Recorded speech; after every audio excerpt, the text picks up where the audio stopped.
Y'all know we're always going to hype our local theater scene, but sometimes we know people want to get away. That's why if you're headed to the Northeast, I'm going to put y'all on to the Williamstown Theater Festival this summer. From July 17th to August 3rd, among the Berkshire Mountains in northwestern Massachusetts, over 130 artists will take the stage for nearly 100 performances. Some of the offerings include a world premiere from Jeremy O'Harris, a production of Camino Reels starring Pamela Anderson and Nicholas Alexander Chavez, and a new adaptation of a Samuel Barber opera. Discounted hotel rooms are available through June 1st. Go to WTFestival.org and make your plans to immerse yourself in theater this summer. Today on CityCast Chicago, who is going to lead Chicago public schools? Are you over Popemania yet? And have the piping Plovers returned to Chicago? It's Tuesday, May 13th. I'm Jacoby Cochran, and this is what Chicago's talking about.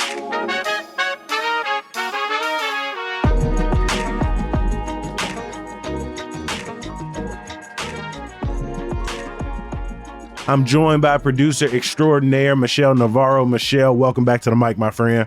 Hey, Jacoby, how was your weekend? Overall, it was solid. I went out to my mom's house. We got Carson's. We just ate ribs in the backyard for a few hours, watched some NBA playoffs. I went and saw Taylor's parents and her mom for Mother's Day. And I heard that Sunday was day one of 89 straight days of after 8 p.m. sunsets. And so I spent the weekend enjoying that first of a long summer of late sunsets with my mom, with some of the mothers in my life. So overall, it was a good time. What about you? That's so sweet. We celebrated Mother's Day on Saturday, Mexican Mother's Day. And I went over to my mom's house. My sister, who's also a mom, came through. I got them flowers. My mom made carne asada. So we had, got the rice, we got the beans, the guacamole, the whole spread. And so it was really good to just hang out with them, spend time with them, be in the yard, which is what my family and I really love to do, is kind of just spend time in the yard once it's that, yard weather.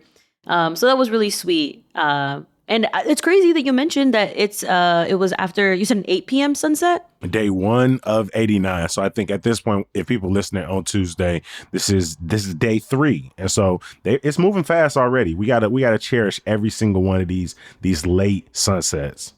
I got to enjoy the later than usual sunset at Palmisano Park in Bridgeport. Beautiful park. I love that park. There was the almost full moon at that point. The moon looked beautiful on top of the hills, the skyline. I was there for golden hour. And so I had no idea that was one of the first after 8 p.m. sunset. So I'm really glad that I spent a lot of time outside this weekend. We have been talking all year long about some of the major hirings that are really on the desk of Mayor Brandon Johnson right now. We know he needs a permanent hire for the Chicago Housing Authority. CTA is still without a permanent CEO. The Chicago Public Schools needs a new CEO, as Pedro Martinez is not long for the job and will be done, I think, in the next month or so. But Michelle, it seems like some tensions are bubbling beneath the surface as Mayor Brandon Johnson is trying to make some of these picks, specifically with Chicago Public Schools. It seems that some city council members have recently come out saying they would like for Chicago School Board to maintain this licensing requirement that they recently reinstated, saying that the next leader of CPS would have to have a superintendent's license, but that could not be long for this world. Like they could be going back on that pretty soon. What's happening here? Yeah, so like you mentioned, dozens of Chicago alder people are calling that the Board of Education to uphold this resolution, right, that demands that Chicago Public Schools CEO holds a state superintendent license. So this has to do with kind of the background of education, of having that kind of credential, that qualification. A school superintendent license, right, is a credential that's generally required to lead a public school district, not just in Chicago, but in everywhere else.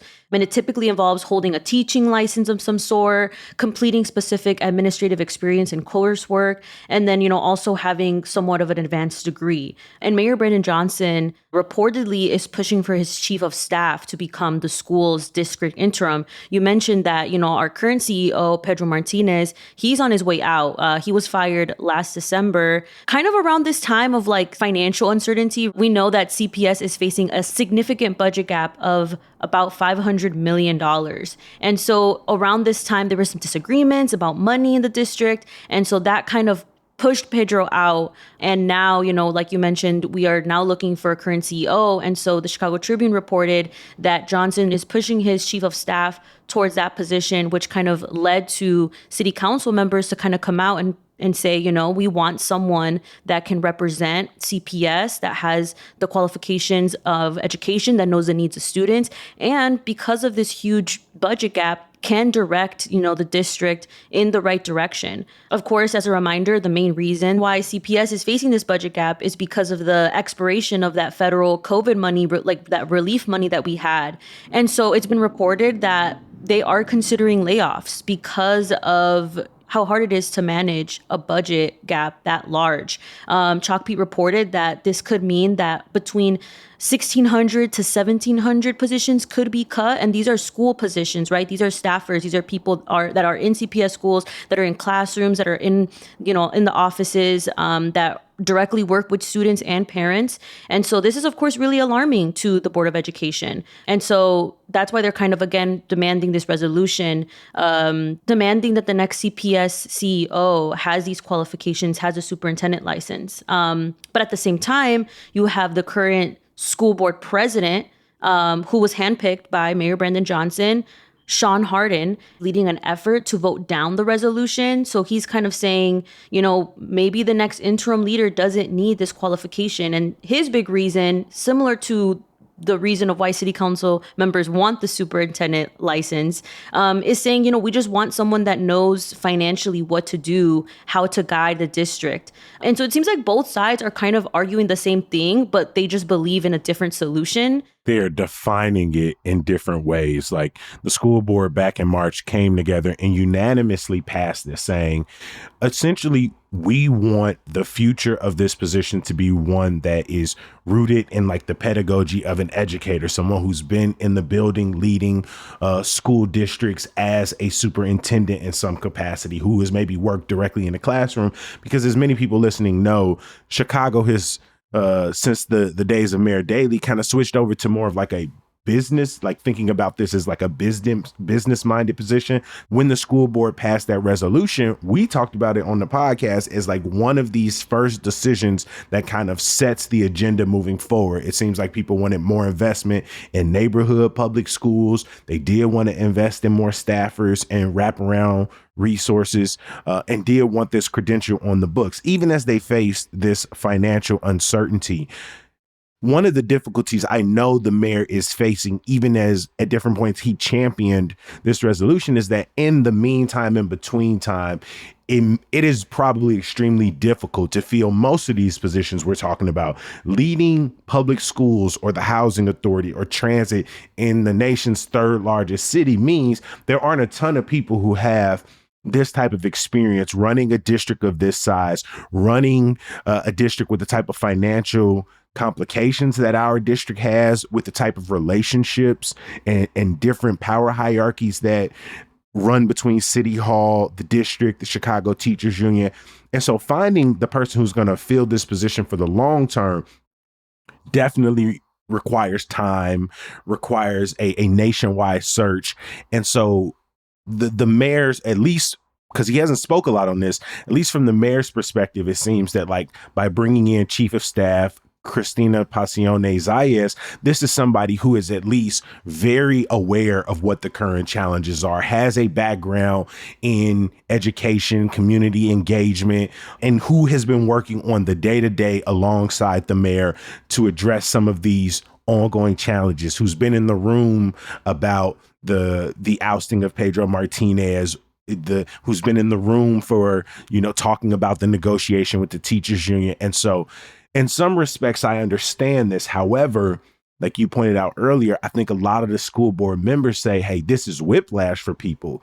Like this feels like the mayor exercising his power in a way that is really just going to put people in his cabinet, whether it's his chief of staff or other potential advisors who reports have highlighted maybe in the running for the leader of the CTA. And a lot of people going, hey, this don't look like transparency. This doesn't look like a real investment in a nationwide search to find the best candidate. It feels like your attempts to shore up control by putting people who you know are going to work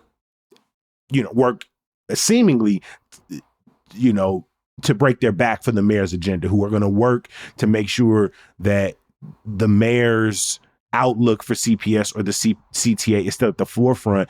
And I think it's another one of these moments in which it means city council members have an easy thing to target. We're not brought in the process. Newly elected school board members can say, are you contributing to this being a democratic process that takes parents, school staff members, principals, community members, everyone to account if some of these really critical positions in city agencies are just going to be filled by mayoral, I don't want to call them friends, but, mayoral colleagues or mayoral allies. I think people should be right to have questions about the legitimacy of that process. I will say, to the mayor's credit, with all the criticism he has faced, with the fact that we're sort of at the midway of his term, and there are no guarantees, whether you listen to polling or not, that Mayor Brandon Johnson will have a second term.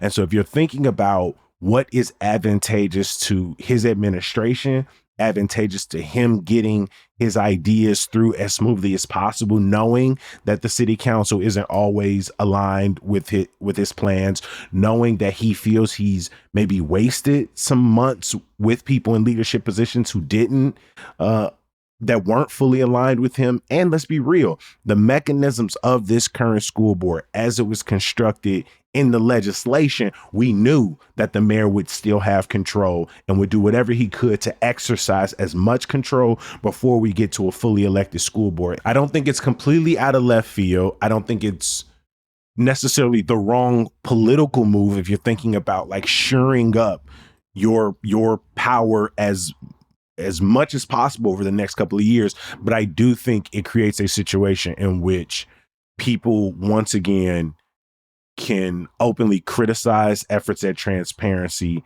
and the process. Yeah, and again, this is a short-term position, right? And so there is stakes, right? This is someone who's going to take control again, start leading the district to make very important financial decisions soon. Again, can't stress enough, $500 million that this person is going to have to, use their discernment, figure out how they're going to get CPS out of this hole. And so it does make a lot of sense that, as a mayor, you want someone who, like you mentioned, that you align with when facing such a large budget gap, that you would want someone that knows how to work and you could trust. The Board of Education's next monthly meeting is scheduled for May 29th. I'm sure we will hear the mayor's tentative plans, and hopefully we get some more clarity from Mayor Johnson over the coming days.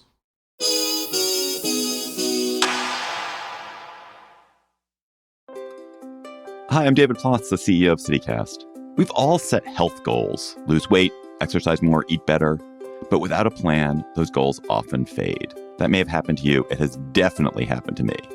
And that's where Prolon comes in.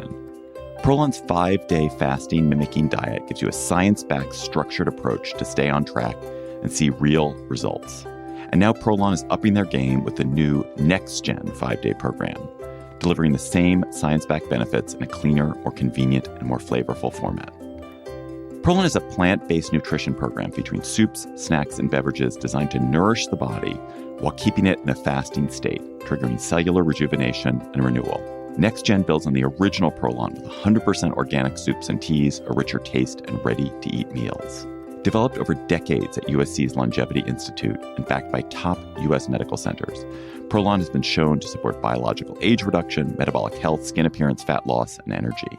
I've been doing the 5-day program and I feel so much better. I really enjoy the tasty energy bars, the snacks and soups, and the fact that I can enjoy meals even though the calorie count is super low. The flavors and textures are excellent. An olive oil snack here, broccoli and quinoa soup there, hibiscus tea, a yummy nut bar. It's got the benefits of a 5-day fast, but doesn't have the challenge of doing it with pure liquids. It's a system reset. And also, I know this sounds funny, but it's not. The packaging and directions are fantastic, clear, and well organized and thoughtful. For a limited time, you can be first in line to experience the new Next Gen at special savings. Prolon is offering CityCast listeners 15% off site-wide, plus a $40 bonus gift when you subscribe to their 5-day program. Just visit prolonlife.com/city. That's PROLONLIFE.com/city to claim your 15% discount and your bonus gift. prolonlife.com/city. This episode of CityCast is sponsored by Babbel. Learning a new language opens the door to new friends, new cultures, maybe even a whole new life. So why not start the journey today with Babbel? You can start speaking a new language with confidence thanks to Babbel's conversation-based technique. It quickly teaches you useful words and phrases about the things you actually talk about in the real world. There are more than a dozen languages available for you to learn at your own pace, with material tailored to your individual proficiency level, interests, and time availability. I'm David Plott, CEO of CityCast, and I've been learning Spanish with Babbel and brushing up a teeny bit on my French. But there's also Turkish, Swedish, Dutch, German, many more languages.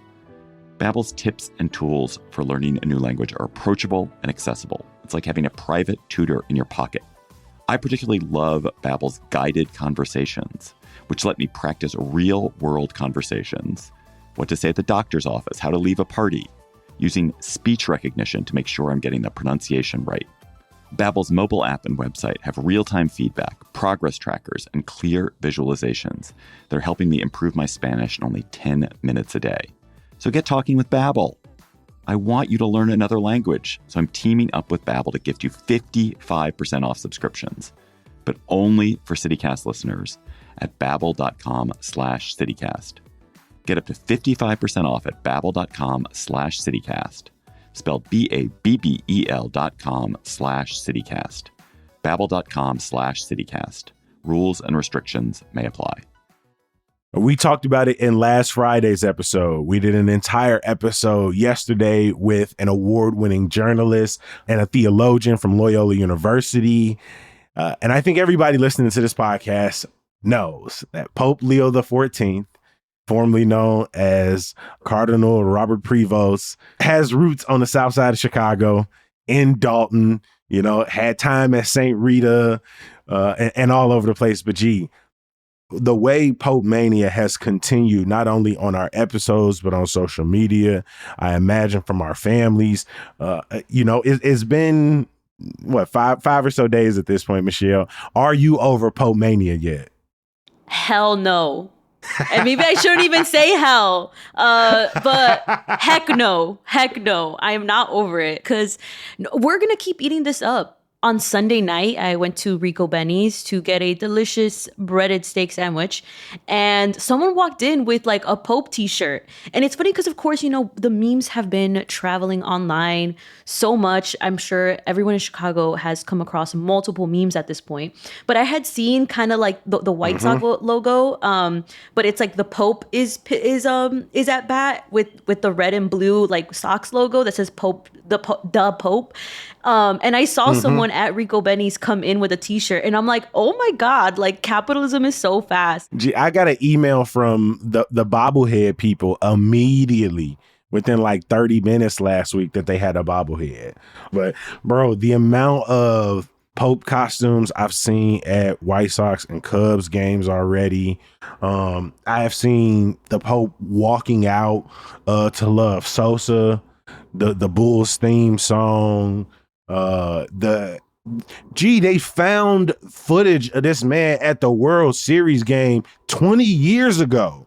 I saw that video online and I'm like, is this AI? I could not believe it. And then when the White Sox, the official page posted it, I was like, wait, How did they find this man in that crowd? Obviously, someone must have said, oh, yeah, he was at the World Series game. So they could have gone back. I think somebody had like posted a picture of him at a game, like maybe his brother or something, and then they went to the footage and like scoured it. But like, could you imagine you being so famous that people is pulling up footage of you from 20 years ago at a baseball game, and he looked like everybody else in the stands, nervous as normal hell, normal guy, just chilling, waiting for the game to be over. The New York Times had obviously written an article about this, but it was really funny how they started the article saying, yup, he's a White Sox fan. Pope Leo was spotted at a 2005 World Series, a rare moment of triumph for the pride of Chicago's South Side. Definitely a little jab from the New York Times. Yeah, they still gotta take a little shot there. I understand. I respect it. But the Cubs really tried to jump on it fast last week. They was like, he a Cubs fan, and they ran with it. People were so happy. I saw a bunch of cartoons of him like with hot dogs and Bears merch and Cubs merch, and there wasn't a Sox logo to be seen, just for it to get flipped by the end of the day. And his brother was like, I don't know where that came from. Honestly, though, I kind of like that they thought they had it for a little bit and then it got ripped away from them. Like, nope, you thought. So I kind of did enjoy that. I'm glad that they jumped on it so fast. What's been your favorite memes in all of this? My favorite right now is someone had tweeted like, oh, the Pope isn't going to have any trouble getting around Italy. He's seen this image like multiple times, and it's like the pizza box, the classic Chicago pizza box, or like the paper that pizza gets wrapped in, where you have the whole map of Italy. That has definitely probably been one of my favorites recently. What about you, Jacoby? I definitely have seen a couple AI versions where he footworking, but you sent me the Populator.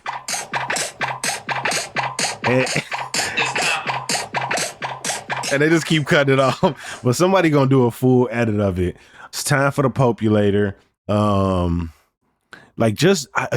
love the number of people who are jumping on it. Of course, you got memes out here that I like. The amount of people who immediately was like, blood of Christ gonna be my Lord. I'm just like, bro, stop playing. What are you talking about? Low hanging fruit. Yeah. Like, let's get more creative. You know what I mean? Like, it just felt so played out. Like ketchup on a hot dog is sin. I'm just like, be real. It was a couple that just wasn't funny. Wasn't. That was overplayed immediately. The deep dish ones too. I was like, enough. Stop. I did like seeing the Pope's chair in a dib spot. I did like seeing pictures of that. I haven't seen that one. That one's good. I think something really endearing about this is, of course, seeing all the coverage surrounding his brothers. So one of his brothers who's in New Lenox, and just like hear him speak about this person who is now leading, 1.4 billion Catholics worldwide. And just to hear that he was just this, average, regular guy who, from a very young age knew what he wanted to do. He knew he wanted to go into the priesthood. But it's just so endearing to hear someone's brother, step into that role and to get the raw reaction of family members, like, just, being so shocked as much as we all were. Like, this was just a little brother. Like, Lewis talked about how they used to tease him and make fun of him, how he was the holy one while they was getting into things as kids. John talked about how he talks to his brother every day. He's like, hey, I just want to let you know the reporters are still here. They've been here all day. They will not leave us alone. To see them going through this experience, well, I said it in yesterday's episode to Lauren Fitzpatrick, this is the fourth one in our lifetime. And yet it's always felt like a movie, a television production more than like a real life human moment. The proximity of it all, it's become a more real human story in a way that I imagine it has been for those other families over the years. But it's the first time that I've ever looked at it and kind of seen like a connection to it in a way that I imagine people felt like when like Obama was accepting, that first election win in Grant Park. There was just that moment where it was like, oh, this is like a real thing that I can see and touch and be a part of. I feel like there's always something pretty cool about that. I think it's also interesting because there's this whole conversation that is kind of starting to come out about suburbanites now feeling like Chicago is like the roles are reversed now, right? We're so used to suburbanites trying to claim Chicago and us being like the ones that are like, no, no, no, you stay over there. And now it feels like the roles are reversed. You know, people are saying, of course, that he grew up in Dalton. And so people are starting to feel some type of way. Like they're trying to say like, no, we can't say he's a Chicago Southsider.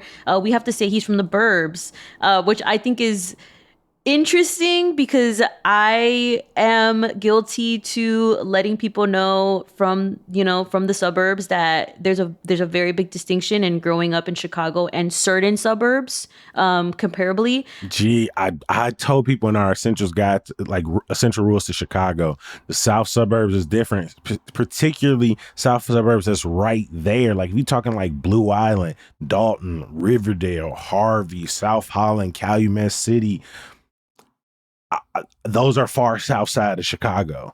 And honestly, the people who from those, like who grew up in Dalton, Harvey, they don't have any problem saying where they from and saying that they from Riverdale. They really not even trying to fake the funk. And a lot of times, like my family grew up in Harvey, say they from Harvey, but the south suburbs was disenfranchised in a very similar way to the south side. There is such a large Black and brown population in the south suburbs.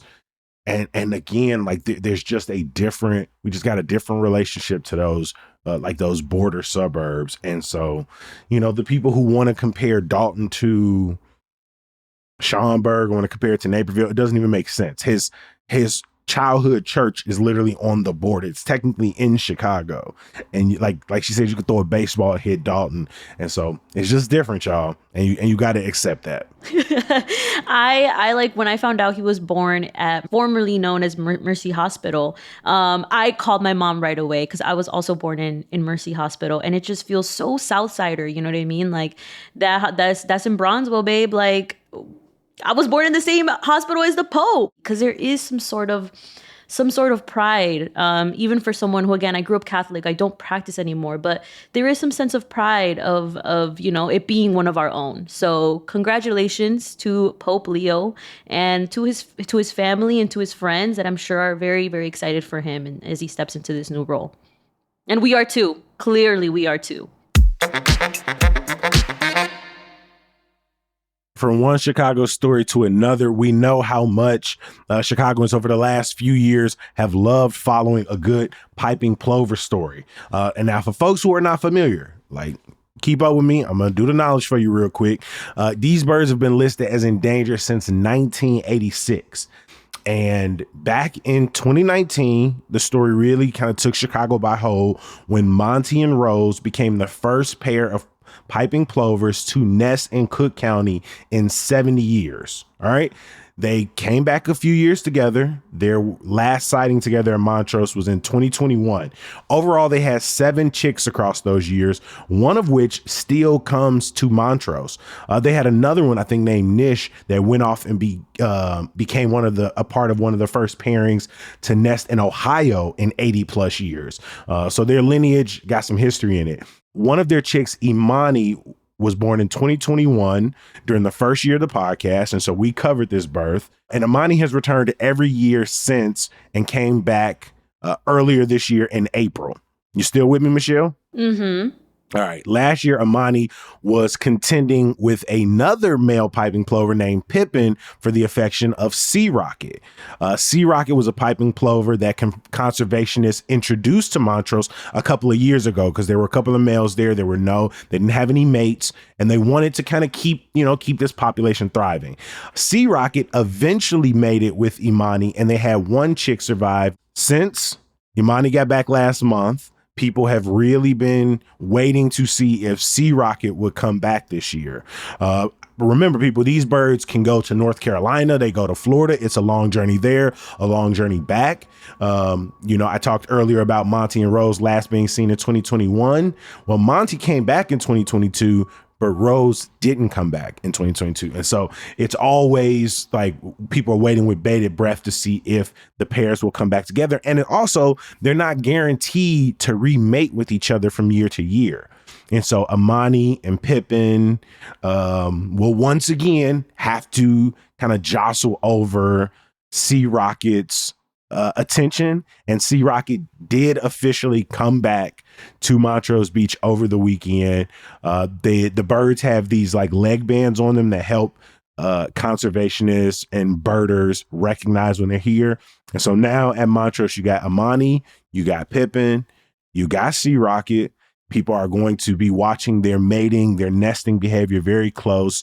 And, you know, I've been trying to get a little bit more into birding recently, first inspired by our pigeon episode. I'm taking a birding class at the end of the month. When I was in Mexico City, I got these really beautiful pictures while on the water of this great white heron. I think it's a black capped heron. And then a couple other birds and a couple other ducks while I was out there. And gee, they are the best pictures of animals I have ever taken. And it's getting me more and more excited.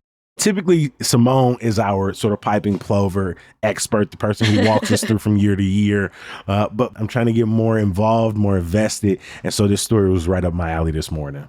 No, I love it. And it's funny because, I mean, I've heard the coverage on the piping plovers last year, but I never really looked at them like well enough. They are so cute. Right before this, instead of reading up on piping plovers like I should have, I just watched a 5-minute video on YouTube called Piping Plovers Being Cute for 5 Minutes. And they were indeed cute for the whole 5 minutes. This is really exciting. This is, of course, really important, you know, to keep piping plovers alive and well and on Chicago beaches. You see one of these little birds that got like the black stripe from eye to eye, one around the neck. People are watching to see if this very small bird makes it from Chicago to Florida and all the way back.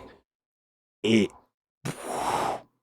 get that that's just sort of what they do. The fact that, you know, Amani has been back, you know, 3 years in a row, 3 or 4 years in a row is like a really huge success. They say at the time when they were listed as endangered, it was down to, I think, below 20 mating pairs across the Midwest.